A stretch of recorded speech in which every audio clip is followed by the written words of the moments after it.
So you were a UCB guy, right? You were like, is UCB? Yeah, still am. Okay. I guess so. Back I off. guess you can't buddy. get out of it. No. You know, I guess what is it like? Yeah. It's like It's kind of like the being mafia. in recovery, or like you can like. I'm always a UCB guy. What was that crop like for you? Because it was amazing. I was like, I remember when they all moved to New York. Like Oh wow. yeah, like I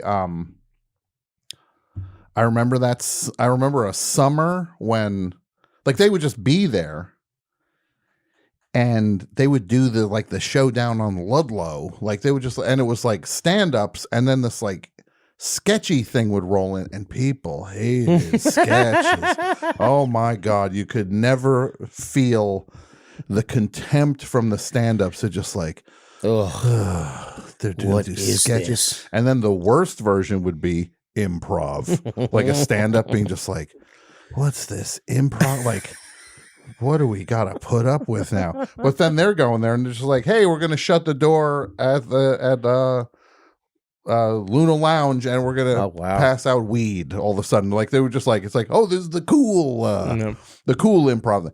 But I just remember when they got the theater, like I saw that first Upright Citizens Brigade show upstairs at a place on like 16th Street. It was just like, they were just jumping on a available theater and doing it. And I was like, this changed everything in my brain. Cause suddenly it was like, oh, it's happening in front of me. This is not theoretical. And this is not like, it's not on television. It's not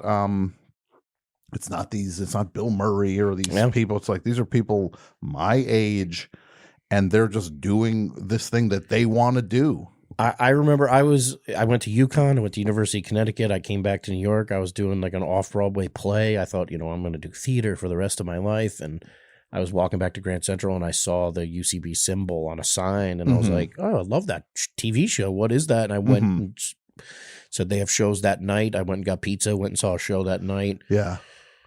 Colton Dunn. Yeah. I think the team was called Pound. Colton Dunn was doing a scene and he just pretended to open a window and like climb in. And I just went like, oh, I'm going to do this. Yeah. And then like, this is the best. That's just a matter of getting in there. Yeah. And just spent every day of my life there for 10 years. Yeah. Now that was fun because it was like, it became a meritocracy all of a sudden. Like it was not like, oh, well, you went to Harvard and this is the pipeline to get it. This is like, are you funny? Well, that was it. Amy not hired me, but like I was a bartender like when Amy was still around. And then like she got SNL like maybe 6 months after I started UCB. And I went like, got it. I'm not moving until hopefully this happens. Which is also weird because it was like initially they were like scrapping for work too. Like when I was there, they were just like, they were just trying to make their bones too. And then suddenly like, oh, you're on Conan and you're doing a thing on Conan. And then suddenly it's like, Amy's Andy's sister. And that was like that was like seismic change in even that. Cause it was just like somebody gets through and then suddenly they're like, oh my God, they're on TV and they're doing the thing. And then when and I guess like, I guess that's around when I would have met like McKay and Tina and back then. Oh, wow. I didn't know that. Yeah. Yeah.